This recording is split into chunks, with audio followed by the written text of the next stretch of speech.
Hello, lads and ladies, and welcome back for another live stream. We're treating you. We're doing another bonus stream. It wasn't my idea.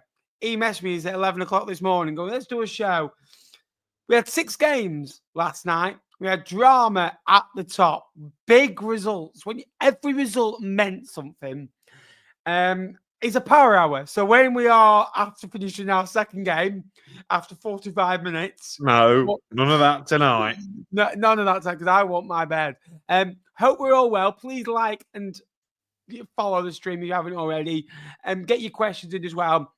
Daryl Clarke has been sacked by Barnsley. Wigan going to appoint Ryan Lowe literally an hour before the stream starts. So, before further ado, Jakey boy, how are we doing, mate? You all right?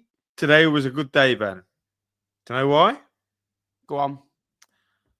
You know, after all these months of asking, I have finally hit 1,500 followers on Twitter. So massive. Well, I know it's not a lot compared to some people, but massively appreciate the follows. And I would like to thank you, Ben, because without you, I wouldn't have been there. You have ultimately made my career, which I love doing that. I love having that over you. So you have. But yeah, thank you very much, everyone that's come over and followed me. Thank you to yourself, Ben. But yeah, no, I'm okay, mate. I'm feeling good. What have I done today? I've been at work. Obviously, I got humiliated in the work badminton last night, which is a little bit embarrassing. But I'm going to blame my dyspraxia. Because I've got bad hand-eye coordination. Yeah, I'm more of a foot sport than I am an hand sport. So, yeah, no, I'm okay, mate. It's been. I honestly, I was hoping that we weren't. Well, I think on Tuesday, on Sunday, we were sort of both hoping that maybe Tuesday was a bit quiet, and we're hoping for a couple of 0-0s or 1-0s, and we go, oh, there's not really enough goals. There's not enough drama. But Sky Bet League One is just the gift that keeps on giving, isn't it? Literally. Yeah. And here we are doing another show. I'm spending more time with you. Love it. Jake loses at badminton, and the big question that we are asking here is, how was that a penalty on Saturday against Lincoln? That's the big question. That is the big question. Well, apparently, how's that a penalty? And how did Lincoln deserve to win with all the possession he had? Can I just say, I've already spoken to Farley before the podcast. Oh, go on. What's he said? They should have won. She's come out and said that. No, but in fairness, I think for Stevenage... they had 4 shots on target. Well, Blues only had 2, didn't they? And scored them both. So, no, Farley, I imagine he's sat currently watching this back tomorrow on Thursday. Smiling like a cat. Smiling and filming, going, go on the board, up the borough. We played really well against Birmingham. Stevenage up against Birmingham. They won the League Cup ages ago. He messaged me. He said, he said he thought they could have got a point, but I'm gonna miss these. I'm gonna miss you lot. He had a few words about Birmingham support as well. But hopefully Matt Farley can also make it onto Birmingham. Come on. He Farley. told me he wasn't going to be here tonight, by the way, because Burton weren't playing. It's like me having to go at somebody's support. Let's just hope that Matt Farley doesn't say something stupid and end up on a Birmingham City fans forum. Hello, ladies and gentlemen. I am the main character, if you didn't know. Let's come to the comments. Hello, Sadie. Hello, Sadie. She was nice about you. She put a nice comment up about you, to be fair. Sadie, you have my heart. Thank you so much. She says she likes you. Oh. God knows why, but yeah. Hello, you okay?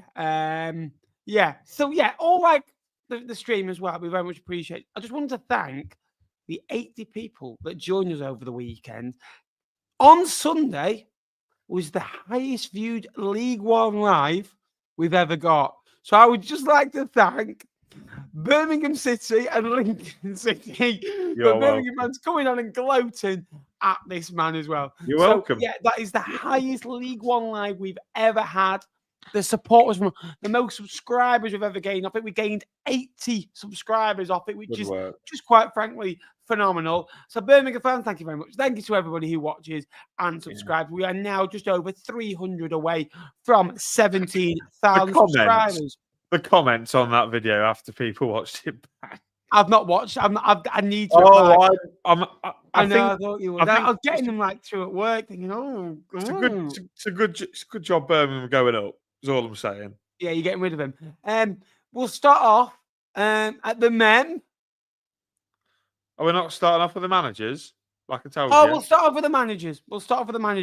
So today, I'm at the gym doing my favourite ever thing in the world, leg day. And I probably would rather be in Darryl Clarke's situation, getting sacked. However, Darryl Clarke is potted with just 10 games of the League One season to go. Won 15, drew 7, lost 14. Yes, for Barnsley standards, it isn't great. And this is what Jake said to me about half an hour ago when we first started chatting. However, I don't agree with that. I think, yes, for Barnsley standards, the club, the history, and what Barnsley have been used to in the past couple of years, what you compare it to. However, this squad isn't a good one. There's good players, and I think it's a bit like the out-of-date stuff in Waitrose. Yes, there's some good bits there, but there's also some really bad bits some in really there weird as well. Dips, isn't there? Yeah, and they're dipping around, and look, there's good players. They're probably about 4 or 5 players short, and year on year they've lost player after player, and they're basically asking a manager that's done well at Bristol Rovers and Cheltenham and Port Vale and loved at those 3 football clubs for different reasons to come in and basically have the same budget, typically a similar budget, and the expectation level to be a lot higher. The budget will probably be a little bit higher at Barnsley, granted, but it'll still not very great. Let's be honest about it with what they've got. Yes, they've got some good players in there. I'm not going to admit, but for me, the sides that are above them are all better than them. And the people would say you've got no tactics. Well, for me, you've got to look at the players as well, at that as well. I'm not surprised they've done it, but I feel he's been hung out to dry. Oh, massively so, Ben. I don't know if I can point people in the direction of Callum Fowler. Obviously, he did a video on a good mate of yours, Nappers, on TikTok this morning when I told you that it'd been sacked. Funnily enough, Ben, I think it says it all that I told you there was another sacking today, and Darryl Clarke. I didn't know at the moment. At the time, I was at the gym. Darryl Clarke wasn't a name that you said once. No, I guess at first I went. Clough was the first one, I guess. Yeah, Rob Elliott, you said. Rob Elliott, and I thought, surely, because you said it's harsh one, surely I haven't sacked Ravel. And because I was thinking yesterday, I thought weekend's game, I thought, Barnsley? So it was Darryl Clarke that got the sack. I think it's harsh. I think what Barnsley don't have is their house in order. I think they appointed a new sporting director. Thank you, Bongo. At the start of the season, I don't think they're all on the same page. Darryl Clarke didn't strike me as a manager that could manage Barnsley, but I thought he had the man management skills to do so. And what's transpired is, I think a lot of the Barnsley fans like Darryl Clarke because he's honest. We've mentioned this a number of times. He calls it exactly how it is. He says it how he sees it. And I think he earned a lot of respect for that. I think that's why Barnsley fans are slightly disappointed that they've sacked him, but especially because you think about it, they're just at the moment over the last couple of years, it's just one manager after another. Neil Collins got the year before it was 2 games to go for a year. So they swap managers an awful lot. Like you say, they had a bigger budget, but they spent it all on one player, Ben. They only spent it on Davis Keeler-Dunn. They didn't buy anybody else of note. You look at some of the recruitment, it hasn't perhaps helped him out. So, I would go with the statement that you've sort of said there is that he was a little bit hung out to dry. And that's unfortunate because I could see Darryl Clarke getting a job at a mid-table League One club and then exceeding expectations. Somebody maybe like, I don't know, an Exeter or some. Do you know what I mean? Where someone like that he could catapult up rather than Barnsley, where perhaps there was a little bit of expectation on them at the start of the season. So harsh on Darryl, no doubt he'll come back and manage in League One again in the next 12 months or so because he's a good manager. And that work at Cheltenham that he did can't go. You can't. He nearly kept that team up, Ben, after they'd had a disastrous start. So, yeah. Where do you think Barnsley go next? Because I've seen a lot of mentions for Paul Warne. Yeah, I could see Paul Warne going in there, hard working and building something. Can I see Michael Duff going back? I don't think so. I think that he left to go to Swansea at a time where the budget, he probably thought, I'm going to lose the core of my team here, which they did. They lost 3 or 4 players that summer. I would doubt it. It's possible they want him back for what he did. I totally get that. He wouldn't be getting the job doing on what he's done in the last 2 years. If I'm honest with you, I don't think they'll be able to go and get a manager that is in League One work. If I'm honest with you, like a Richie Wellens, I don't think he'd want to go there. If I'm honest with you, I think Darryl Clarke could end up at Port Vale next year. If I'm honest with you, if they don't get promoted, and then you look even in League Two of Andy Woodman. Why would he want to leave Bromley, where he's a legend there? Matt Sadler's going to get promoted with Walsall. Graham, there's no one really in the league below that you think I'd want to go and get him, if I'm honest with you. I don't think Scott Lindsay would suit their mould of wanting to play. I think that I'm a big believer in southern style of football. Southern want to kind of play nice, fancy football. Northern just want to use it all the ball, get the ball forward, Lincoln. You know what I mean? They want to get the ball forward as quickly as they can and be front-footed. I think that Warne would be an excellent pick. I think that he's not great. Again, Luke Williams has been mentioned. Again, for me, Woeful. Des Buckingham, potentially, yeah. Worked under the tough circumstances at Oxford going in after Liam Manning had done a fantastic job and struggled. There's a promotion on his CV, which promotion on his CV. Ian Everett. Could see it. Could I see that? Potentially. For me, you could get Pep Guardiola, you could get Stevie Wonder as manager.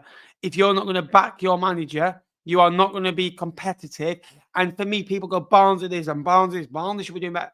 Look at the squad. That squad should not be doing better than it is. The squad is doing exactly what it should be doing. There's good players in it. Phillips is excellent. Connell's been a good player for the last few years. This year, debatable. Russell, again, hit and miss at times for me every time I've seen him. Again, but other than that, Keeler Dunn, Humphries is okay. It's very, well, they're all right. They're good every 3 or 4 games. You don't look at their team like you do a Wickham, a Wrexham, a Charlton, and they're in that mid-table mould, just a bit better than that. They've been poor at home, lacklustre at home. For me, you need to back your manager now. It's about time Barnsley had a bit of drive about them, because they've probably overachieved really for what they've done on the budget they've done. They've always been able to recruit properly. But I think this year, because they've lost players year on year, you're always going to have a down year. Peterborough finding that this year. Oxford found it a few years. Lincoln had it a few years ago. Fleetwood have had it every year since 2020. Do you know what I mean? It's you're always going to have a down year, and it's how you react to that. Every year is not going to be great. That's one thing that Gary Neville and Andy Pilley always say at their football clubs. Pilley used to say at his old football club. Doesn't run Fleetwood Town now. So I'm a big believer that the right pick has got to be the right manager, but they've also got to recruit right, mate. Well, one person that I thought that maybe would have been a good fit was Mr. Ryan Lowe, Ben, who's today gone in at Wigan, 3.5-year contract. I can't help but think they've got it right with Ryan Lowe. I liked what he was doing at Plymouth Argyle. They played a good style of football, but I probably his best managerial spell, Ben, was up the road from Wigan at Bury. Obviously, he was manager of that Bury team that got promoted alongside ourselves out of League Two in 18-19. We said it before. We said it on FaceTime before we come on, Ben, didn't we? About the players that they had in that team. They were good, and he made them a lot better. Hence why ultimately he's ended up in the Championship and has been in charge of Preston, who are very middle of the road Championship, and it's hard. I think it's always hard for him. I think it's hard for managers at Preston, Ben, and you'll know this. Again. But yeah, because they don't have a big enough budget to go and have a go at it. But then every single year they're not in. Yeah, go on. Preston and Lincoln are very similar, just in different divisions. Don't start. They are though. Yeah, of course. Well, like I said to you, I would have had Nathan. I'd have Nathan Lowe. I would have Nathan Lowe next season if he's available. Ryan Lowe. Jamal Lowe. Absolutely. Get all the Lows in. Joe Lowe. That's J Lowe if she fancies it. Bit of dancing on the floor. It's. I think it's a good appointment, Ben. For Wigan, he plays exciting football, which I think. And traditionally, if you look at his reign at Plymouth, they had a very strong home record. I think they were gash on the road, but fantastic at home park. I did have a busy afternoon, mate. Yeah, talking to you. You had a chat with him? Eh? You had a chat with him? I have had a chat. We've organised. He's coming up to Lincoln on Saturday, so we're gonna him and Charlie Hayne, the boys, going to the mailbox before for the 12:30 kickoff. I think it's a good appointment. He fits Wigan a bit like a glove. I think he radically improves the home form, like we've just mentioned there. Exciting football, and you'd imagine Wigan have got the money in the summer to back him. Probably going to lose Sam Tickle, but they've got the Asgard money. I think, like we said the other week, they've got the highest nets, the lowest net spend, so they've made way more money than they've bought. So, yeah, I think Ryan Lowe can give Wigan a real identity and really make them a force in the league next year, man. I think they were stagnating, Wigan, and sometimes be careful what you wish for. They were very much frustrating and boring to watch, and you think, oh, here we go again. And then you think Maloney's close to some criticism, and he'd find a way to win normally. And that's what he's done a lot. Went away, I think, away at Stevenage with that free kick late into the game that basically won them the game. And I remember speaking to a Wigan fan before the game. I think I was on my way to Salford or Morecambe at the time, one of the two. And they got the victory. And then after that, they were a bit hit and miss. Very boring to watch. They've only been involved in 66 goals this year. And even when they've been pretty much safe for a little while now, they've been very safe. Ryan Lowe won't have them. There'll be a lot more energy, front-footed, so much high press, high energy. And it must be a scout thing. I've said it many times. Schumacher's the same. Barton was the same. Ryan Lowe, all the same kind of, I think, the LMA managers group as well together. It's interesting. What I love most is Stephen Schumacher and Ryan Lowe, good mates, the best mates as well. Within football, together at Plymouth, now managers of rival football clubs just before they play each other in a couple of weeks' time, which is interesting. I think it's a great appointment. I think he will need backing. He'll need financially backing, but I think that he built a football club. He built the foundation where Plymouth are now. Just couldn't quite finish the job because Stephen Schumacher did that, and deservedly so as well. And look, he did okay at Preston, probably as far as you could take them. Look, he had good runs and he had bad runs, and I think managers are like that. How do you cope for your bad runs is where you make your money as a manager. It's okay going on good runs, but they didn't really count for anything. And everybody says, well, who would finish 12th in the Championship if it wasn't for Preston? But that's a decent finish for Preston every year. And sometimes when you've been there for so long, Lincoln now, Fleetwood last year, you can take it for granted a little bit and you want something new. You want something to be excited about. I think that now he's going to a different football club up north. He did very well at Bury with a really good squad, by the way.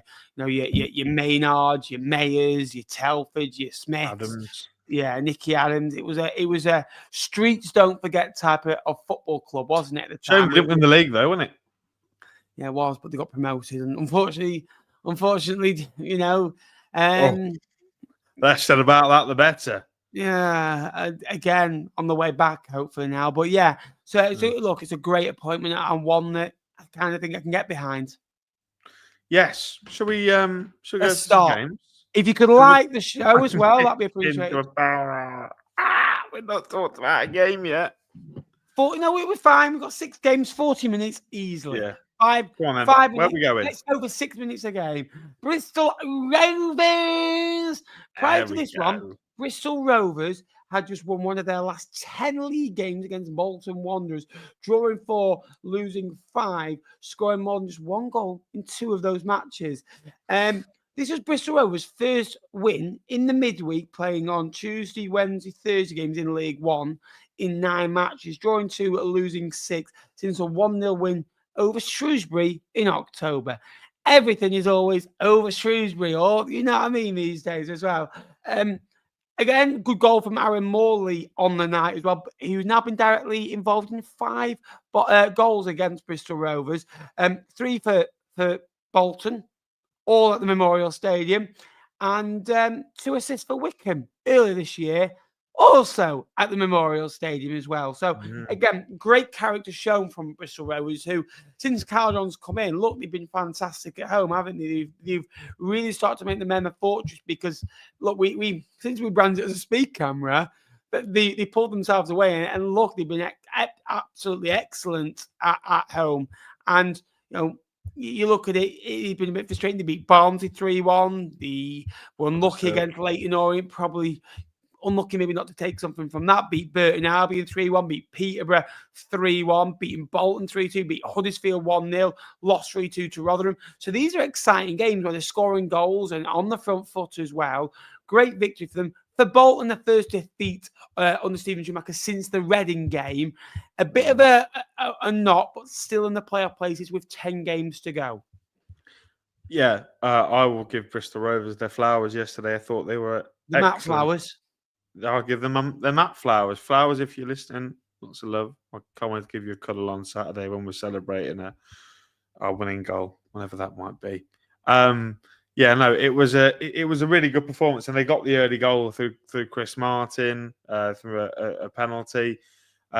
Bolton, to be fair to them, they worked their way back into it. I had a complaint. I had a message with complaint about halfway through the first half saying that the referee was a Bolton fan. I think 1 or 2 decisions, 4 50-50s might well have gone Bolton's way. But you have to give Gas credit, got themselves back in it through Chris Martin, and they worked really hard. And Kofi Shaw, Ben, is someone that perhaps people outside of Bristol aren't massively aware of. A lad that's come through their academy, one of their own. We always know, Ben, you've seen it at Fleetwood, and we see it at Lincoln on a weekly basis, how good it feels as a supporter to watch one of your own academy lads come into the first team and make an impact. You've sold loads on for big fees. We're in the process of watching some really good ones at Lincoln. But Kofi Shaw is the epitome of that. Played in the number 10 role behind Satoru, who I think has got back to his best under Calderon, and Martin, who obviously scored the 2 goals. He had a loan spell at Yeovil earlier this season. He's played in all the Pizza Cup games and impressed. And last night made a really, really, really big impact. And he's only just turned 18. He's a fantastic talent that Bristol Rovers have got to nurture. But you look at the team that started, Ben, they've got so many players, Bristol Rovers, that played out of their natural position yesterday. Clinton Mola was traditionally a centre-back, playing at wing-back. Taylor Moore, Ben, who we know as a midfielder, a centre-back, has often played at right-back, and then last night played as a holding midfielder next to Butcher.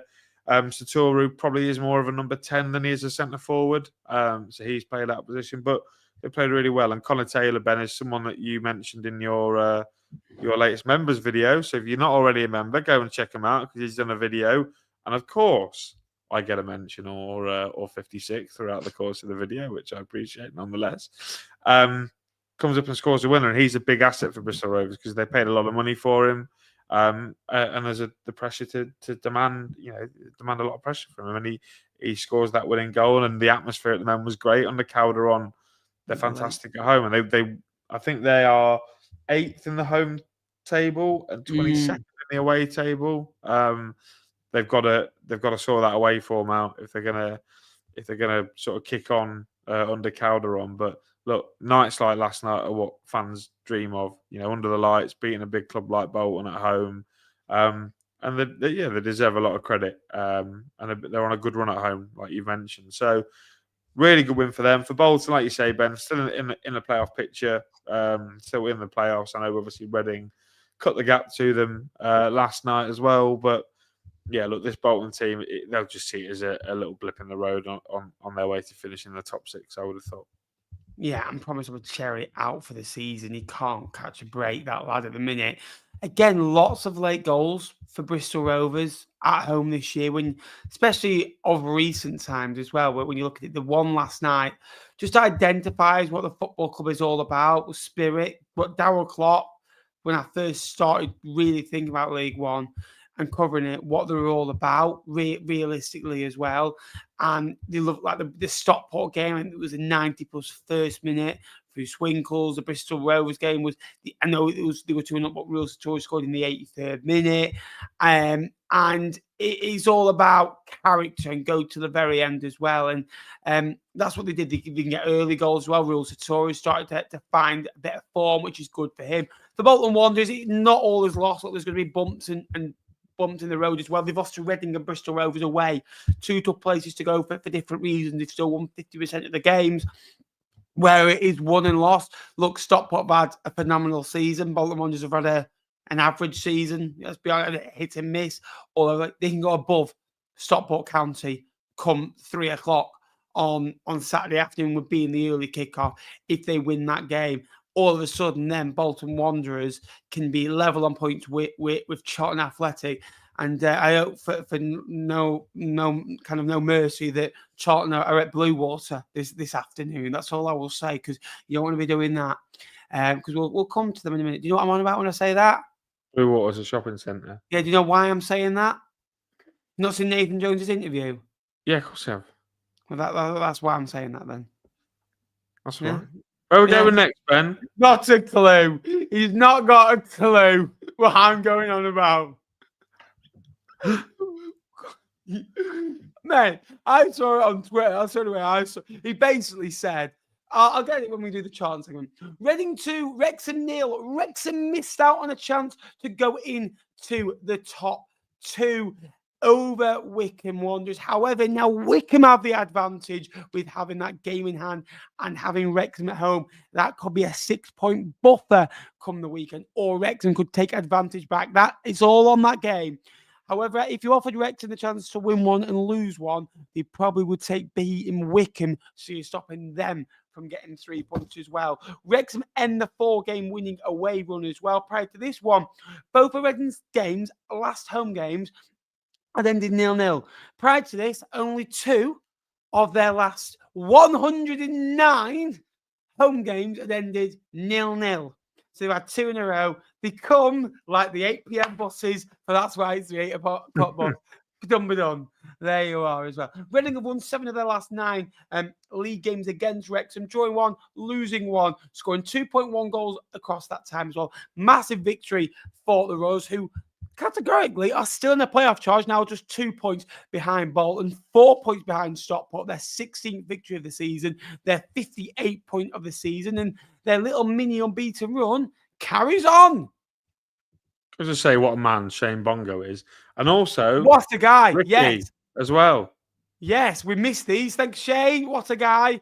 And Ricky, thank you so much. All the donations go back to supporting the channel. So thank you very much. Yeah, absolutely. Yeah, look, this was a massive win for Reading on Sunday Night Live, Ben. Not that we sort of, after I think it was the Crawley game, wasn't it, on the weekend? We sort of said that Reading have had a really good season and they'd be happy with finishing in 9th place or 8th place or wherever it may be. And the fact that Reading is still here is a miracle. Well, last night completely throws it out the book, doesn't it? Because that's a really big statement win. And we knew Reading were good at home, and we knew Wrexham have had the struggles on the road. There's, so it may be sort of keeled into Reading winning, but they still had to go on the pitch and do the job. And look, since Sam Smith obviously leaving Reading for Wrexham, having left, Harvey Nibbs and Lewis Wing have massively stepped up. The goal, both of them getting on the score sheet yesterday. I mean, it's a slightly soft penalty, like Adam says there, but it's certainly to one that Reading fans will feel like, after all the injustices that they've gone through over the last 3 or 4 years, they probably just about deserve. Really good home win for them. Massive statement. It shows the teams that are just above them in the playoff places, that Reading are not just there to make the numbers up. The red card I thought was a little bit harsh on the chat, but these things happen. And like you say, Reading really now got a really big week coming up. A chance to well and truly put themselves in the playoffs come Saturday tea time. So really good win for them. For Wrexham, Ben, missed opportunity, like you say. Yes, they'd rather beat Wickham away from home, no doubt. But yeah, I don't know. Just on the road, Ben, that's what separates probably me being more bullish on Wickham than I am on Wrexham at the moment, is that away form. I don't know. I just think that they've lost too many shitty games away from home. They've lost 8 games, Ben, which is a lot of games for a team wanting to go up automatically, I feel. And they've still got 10 left. They've still got 10 games left, and a lot of them are away from home as well. So yeah, I think that's a slight concern for me. Wickham will be obviously thankful for the drop. Derby last year lost 10 automatically, right?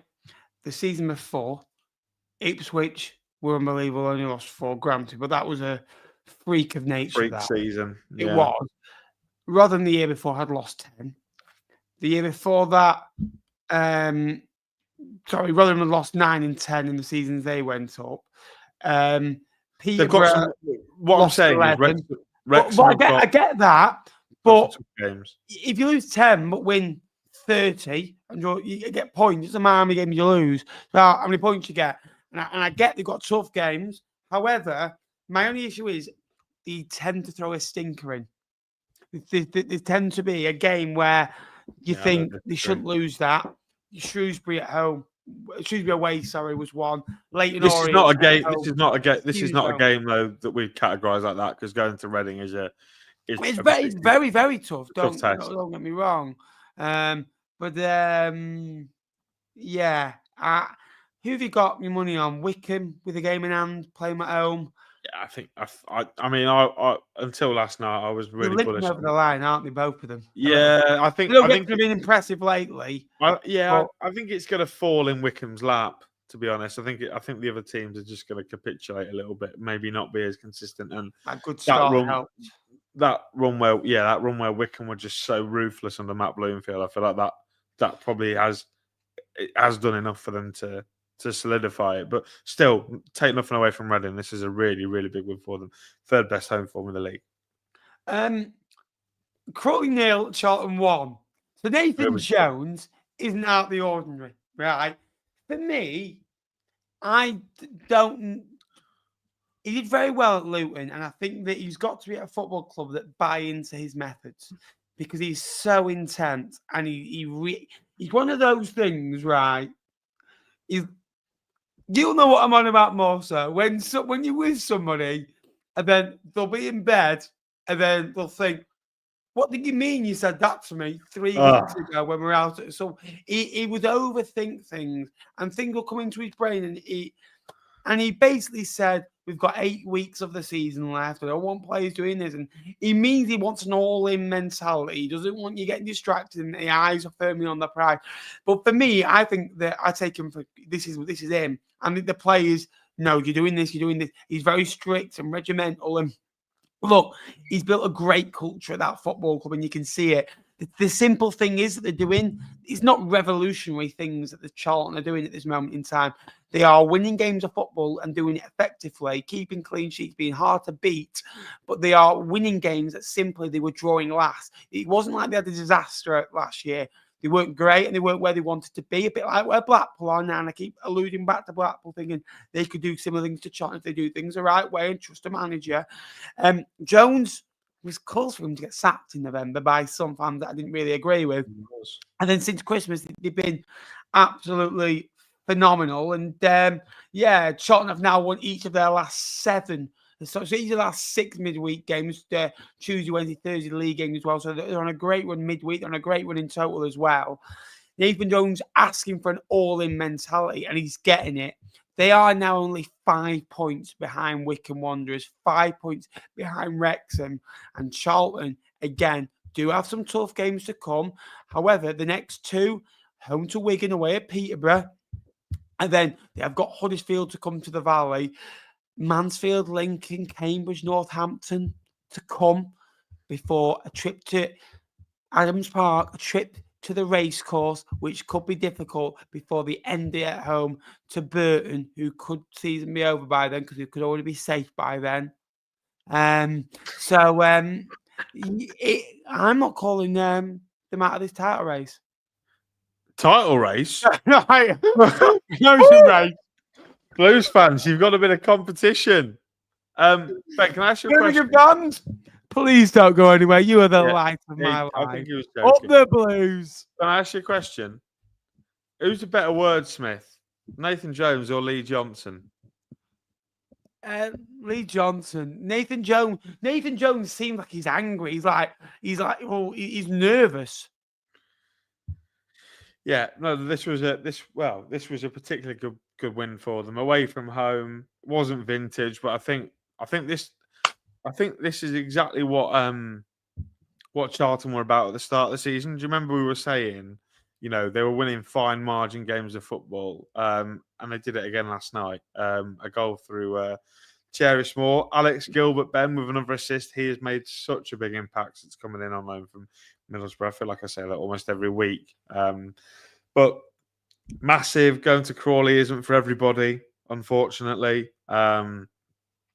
It can be a tough place to go, especially midweek, especially when you've got to go on the M25. I can understand why perhaps they weren't keen, but fantastic win for them. It gets them involved in that conversation. A lot of people. I think what's good for Charlton, Ben, is that no one's really mentioning Charlton for the top two. Everyone's talking about Wrexham. Everyone's talking about Wigan. Everyone's talking about Stockport, or people are mentioning Bolton and things like that. Good luck, Ben. I don't think you're getting a donation. Just my opinion. But you look at the team, Ben. They've just been so consistent over the last couple of weeks, really, with selection. Jones, Gillespie at the back, Gilbert in the 10, Leeburn up front with Coventry in midfield. Edwards has done particularly well since coming in from Dunfermline as well. So, they've got a really, really good, consistent, and they're playing at a high level. Ben, they beat a Crawley team, which I called, I think, a week ago as probably the worst League One team I think I've personally ever seen. Good win for Charlton. It puts them in the conversation, but I think it does so quietly because of all the noise around Wrexham. So, good 3 points for Charlton. Yeah, agree with you there.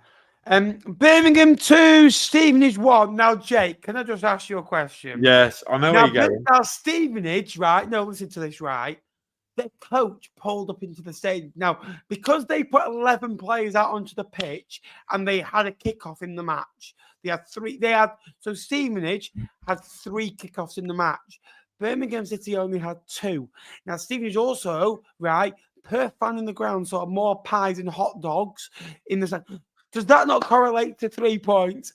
What you're doing there is playing up to the audience. Oh, Blues fans! That's what you're like. This was the first ever. Sorry, go on. Stevenage gave it a go, didn't they? And I think Birmingham fans will probably respect Stevenage more than they ever respected Lincoln. Partly due to me. It's partly my fault, probably. You are very unlike. Everybody having a agenda against your team. Do you know what I mean? I just love how proud you are. I just love having a fight with the big boys. Do you know what I mean? So bring it on. Also, Kershaw, I'm not particularly sure you'll want to talk, my friend, about the old woo-woo. Sorry, Kershaw, I shouldn't have said that. Really good win for Birmingham, but Stevenage gave it a go, didn't they? And that's why they win the hearts and minds of all the Birmingham City fans in attendance. They had a shot on target, which is all of a sudden the new wow factor. Do you know what I mean? I said before, I think standards when you play Birmingham City, it's almost like, oh, well done. It's a bit like, right, like standards of a toddler to a standards of a human. Oh, you went to sleep. Well done. Oh, you drunk your milk. Oh, he's had some food. It's like really good. Well done. Whereas with you at 23 nappers. What? We have to do that with you at 23. So 22. Not 23 yet. Only for a couple more days. Yes. Anyway, this was the first Football League meeting between Birmingham City and Stevenage. The borough was Birmingham City's 108th opposition in the top 4 divisions, with Birmingham City winning 5 of their last occasions. Before this, facing their first time, so that's 6 out of 7 now as well. And Birmingham City have won all of their 7 midweek, Tuesday, Wednesday, Thursday home league game in League One this season. Right, conceding 1 goal, and that was yesterday to Stevenage as well. So relentless Birmingham City with a massive, massive victory that takes them to 14 points clear onto 82 points, just 6 victories away from that 100, scoring their 10th penalty yesterday. And again, you get the ball into the box more times, you're going to get more penalty kicks. They've won 8 home league games on the road for the first time since March and September 1992. Again, they just win games of football so regularly. They've won 34 games in all competitions this season, which is mind-boggling, 25 of which in this division, on the road to 100 points. And, pretty relentless as well. And, look, they've sold, I think, nearly 40,000 tickets for Wembley as well, which is a decent effort as well. I think you're gutted about that, aren't you? Because you wanted to go. No, I'm all right. I'll have a day off. It's fine. Yeah. Back-to-back home games. Birmingham have now had a penalty in. No correlation. Just thought I'd hype the. I'd state the fact. They do win games, don't they? They do win games, and I think we said it on Sunday. They just win games in first gear, and that's maybe why Blues fans are a little bit bored of playing against teams, like Stevenage, like Lincoln. Yeah, I think that's why they enjoyed the Newcastle game so much. Yeah, because it was a test for them. I mean, they lost, but it was like, wow, this is a game now.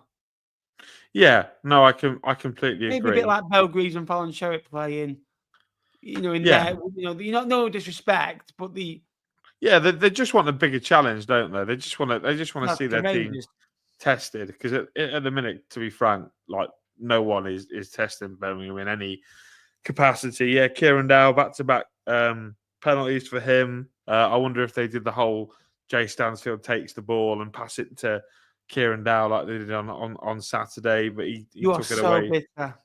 Hey, I'm not. I'm just saying that's what happened. I'm not bitter. I'm not bitter, mate. I'm over it. Over it. Look, it's a game of football, mate. But yeah, no, they won the game at a canter, really. To be fair to Stevenage, they had a go. They had a couple of shots on target, which is, like I say, a warrant for having a go at Birmingham. 4 shots on target, including a Jake Young goal, which I think he takes quite nicely, to be fair to him. This is Jake Young that was supposed to sign for Fleetwood. Never mind. Good finish for him. That'd be a big moment for him having scored there. But I think the main thing that Farley was pleased about was seeing Stevenage play there, because they should have been expelled out of the not expelled. They should have been relegated out of the Football League like 4 years ago. And here they are going away to Birmingham City, who are probably the best team that League One have seen for a number of years. So, yeah, look, running out of ways to describe Birmingham. I could be a bit more positive around Birmingham this week. So, Blues fans, I know you gave me a lot of stick on the weekend, but let's please have some... To be fair, you got a lot of nice comments saying he is usually good. He's just probably a little bit tired and hungover from his cup final. That was not a cup final, because we've already played there once this year. It's not a cup final for us. Okay. Exeter 2, Mansfield 0. Exeter City have lost one of their last 6 league games against Mansfield Town, failing to score in just one of those matches as well. Exeter have only lost 2 of their last 12 home matches against newly promoted sides. And I do often say about Exeter, what they are good at is beating sides in and around them and getting points off sides in and around them. In that little mini league, beat Cambridge, managed to somehow find a point against Crawley at home as well, went away at Shrewsbury and beat them at home. And again, they can often find a way to get points, which I think is for me, is the main thing for them as well. Like, yes, Wrexham and Birmingham City, they drew to Lincoln. They got a great winner over Charlton as well, back in November as well. And even early in the season, when they were at the fluent best, they beat Cambridge at home. They went away at Leighton Orient when they were poor. They capitalize on sides that aren't in great form as well, and they often find a way. And again, Exeter have been very patchy under Gary Caldwell for a few years now. All of a sudden, it's looking a little bit rosier now. They're unbeaten in 4 matches, lost 1 in 6, won 3, drawn 2. You think at 43 points? Yes, they're not been great this year, but they're probably over the course of the season been a bit better. The 10 points clear with a possible 30 to go now. So those back-to-back wins have pretty much saved the season a little bit. Great victory. For Mansfield now, it's worrying as well. Mansfield have failed to score in each of their last 4 midweek games, drawing 1, losing 3, attempting 56 shots. Didn't even have a shot on target last evening as well. They haven't won in 13 matches, losing 9 of which. Worrying times for the Stags. Nappers, you're too Lincoln, mate. I absolutely love it. Yeah, it is. And before we come on out, I was telling you I was a little bit concerned over their, not maybe perhaps their status. If the teams in the bottom 4 could actually pull the finger out, David, and start winning some games on a more regular basis and had a season that's played 46 games rather than 17. Might be talking about a Mansfield team that are heading one way and one way only, which is back to League Two, which would be a real shame. One another. Thanks, Blondie. It would be a real shame for them after spending 8 years of being at the top end of League Two, just fighting for the playoffs and fighting to get up and bottling it every time, each more funny than the last attempt. Yeah, they could have been heading back down, but fortunately for them, they had a good enough start that's seen them they had a safety net underneath them. So when they dropped like a stone, they got caught by the netting. But again, last night, really poor. I feel really bad for all those Stags fans that made the trip down. Look, I think there's a really weird situation going on at Mansfield at the moment, where obviously all the off-field issues are sort of taking a light, aren't they? The poor run.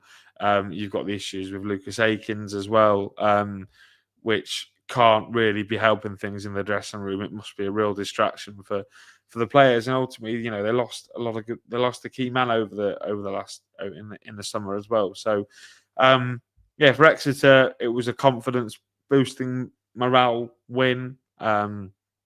Decent, without being outstanding. Demi Mitchell and Angus MacDonald on the score sheet. But they've got some good players in there, Ben Exeter, and that's it.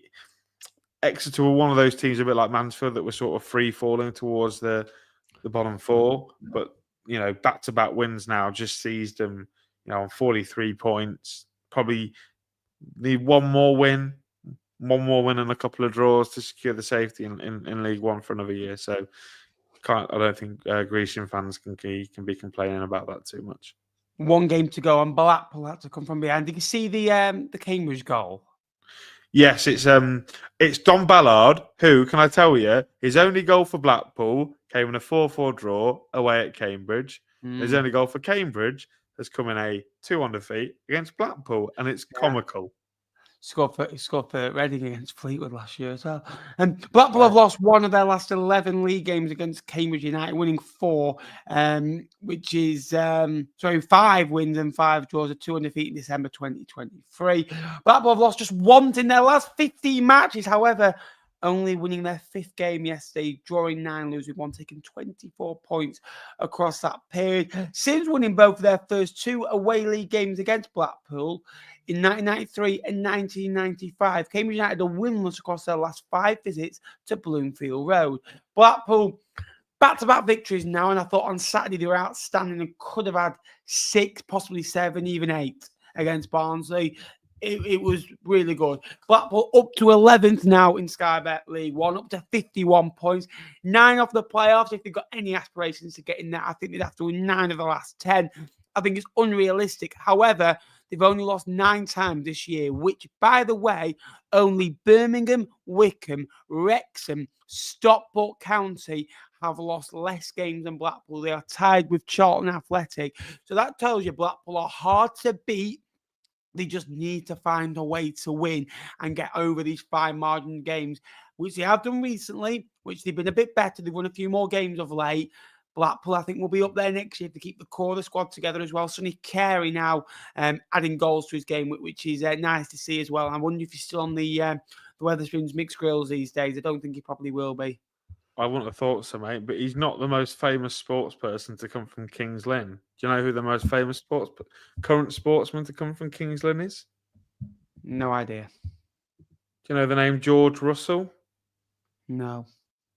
You know George Russell, Mercedes driver. F1. No, I don't watch people driving around in cars. Well, no, neither. What to do with that? I'd watch Angry Birds. It's from Kings Lynn, so I just thought I'd add a little bit of spice to that, as Chris Eubank once said. Yeah, no, it was a good win for Blackpool over a Cambridge team that looked devoid of ideas, like you mentioned. To go behind after 3 minutes and to show the character to come back.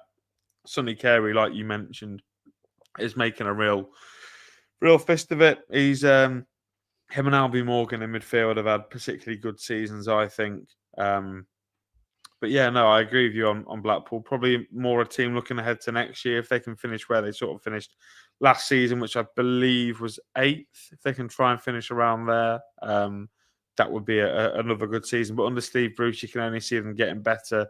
You know, transfers over the last couple of weeks have been fantastic. Rob Apter has had a real stellar season for them. Ollie Casey at the back has been outstanding. I'll have 1 or 2 bits of business that they'll need to address. You know, the loanees will go back. I can't imagine Niall Ennis would maybe come back. It depends fully on the situation at Stoke. But yeah, it was a good win for Blackpool. For Cambridge, obviously we've already mentioned that we think the bottom 4 are going to be the bottom 4, and unfortunately for them, it looks like they're going to be on CBS and having a relegation on their on American telly, which I think could be quite fascinating. But yeah, unfortunate that Neil Harris manager bounce has quickly halted, and all of a sudden they're looking ahead to League 2.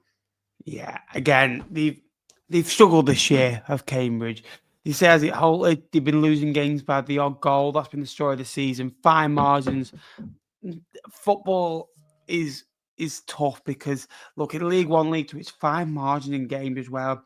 Cambridge have won one of their last 27 midweek games, by the way, as well, losing 20 of which, losing their last 6 on the spin as well. Since winning, and I get on Cambridge as well, a bit of a stuff here. Cambridge have lost the last 3 all by the odd goal. Cambridge have lost 12 of their 21 matches this year by 1 goal. And if they can just find a way to cut that out and score one themselves, or find a way to get a point, they'd be so much better off. And that is the issue. They're just, again, very, very sloppy. And for me, I think the bottom 4 is quite predictable. I think 3 of the 4 we all thought would be down there. To be fair, Northampton, Exeter have done well to get away from that as well. 53 minutes. So we've got 7 minutes for a League 1 live Q&A. Got any questions, throw them at me. Got no predictions. We'll do an update on Sunday evening in the 8 o'clock show as well. If you haven't already, make sure you like, make sure you subscribe. We're on the road to 17,000 subscribers. Go and follow Jake on Twitter at Jake_Tong98. That'd be appreciated. Should I break my news, Jake? Because I'm going to break it on Twitter later. Should I break my news? Yeah, break your news. So, we've got good news. Some of you, well, a couple of you, I've told a couple of people. But so on Saturday, I got the call on Thursday. Well, I got a text on Thursday. Got a text for the first time in my life. Phil, who I normally do co-commentary with, is away. So I've got the great responsibility of filling into some great shoes, by the way, because Phil's brilliant. He's off to Germany to go to Dusseldorf. I think part-time, I missed a Colchester away to go to Dusseldorf. Can I be the main reporter to cover Fleetwood, do full match commentary, like the main commentary? Obviously, I'm going to have a bit of help with the co-coms as well, I think. Is he going to be an ex-player or is it? No, he's someone at the club. But then also report live to BBC Radio Lancashire before and during the game as well. So, yeah. I know why I can see why Phil didn't fancy it, because like Danny Cowley's U's are on an absolute roll. I watched them yesterday. Ooh, Danny Cowley, mate. They're gonna sneak in there. That's me news. Thank you for everybody for supporting me. It is greatly appreciated. How much is the Pullman's Brendan? I don't know who he means. Who does he mean? Because he does. If he's referring to Arahan, Arahan's about 3 times the player. So.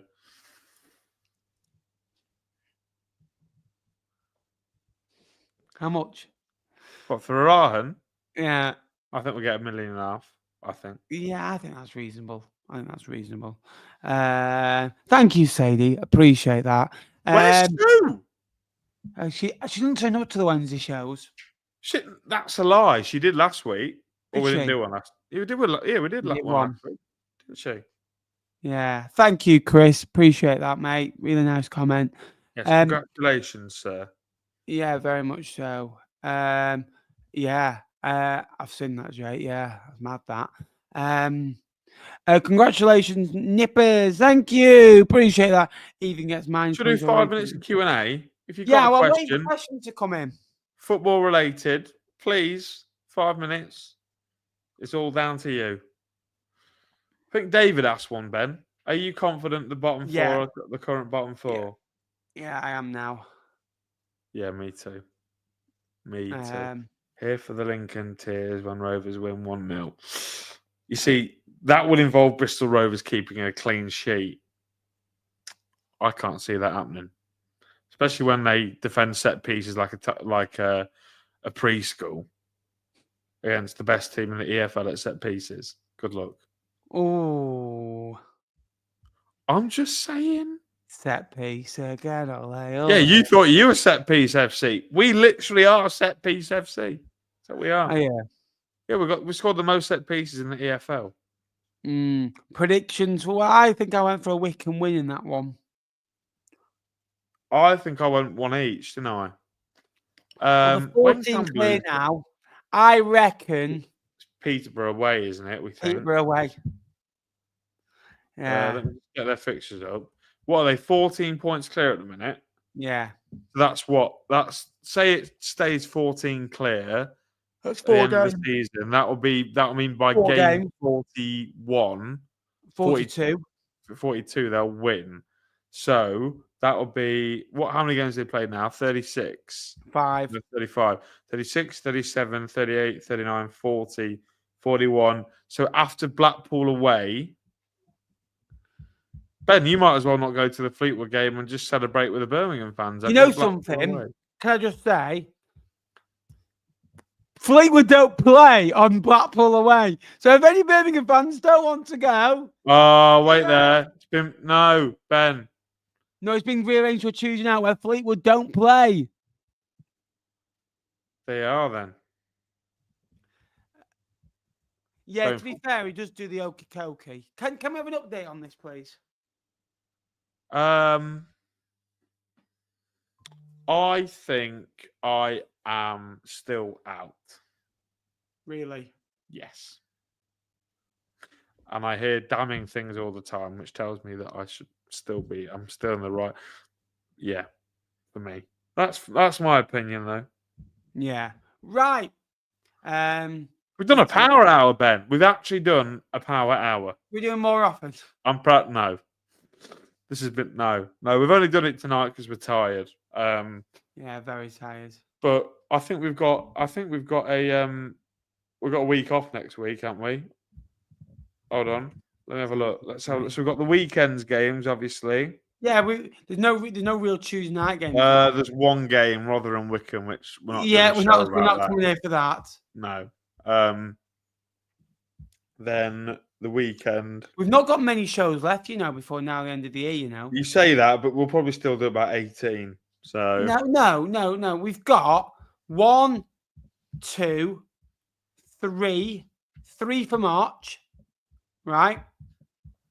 Well, yeah, 3 for March, and we've only got half a month to go. We need to see how many games there are.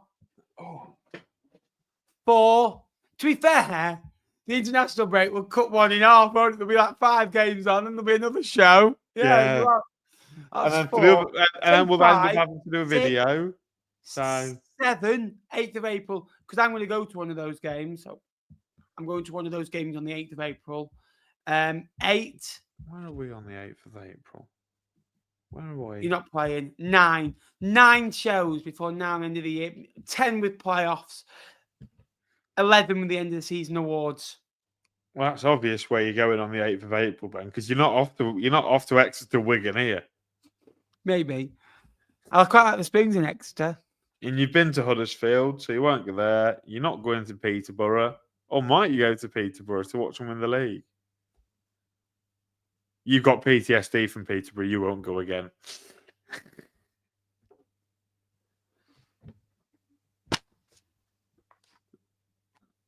No, I shouldn't. But thank you very much, everyone, for watching. We've done a power hour. Well, we no longer have because we're now 20 seconds over. But yeah. Well, thank you so much for watching. Please like, please subscribe. Make sure you press subscribe. Please do it. On your way out, subscribe. Just press that button. Help us go up 1. That'll be appreciated. Subscribe. And we'll see you on Sunday for the Speed Camera Derby. Come on, Bristol. We're over.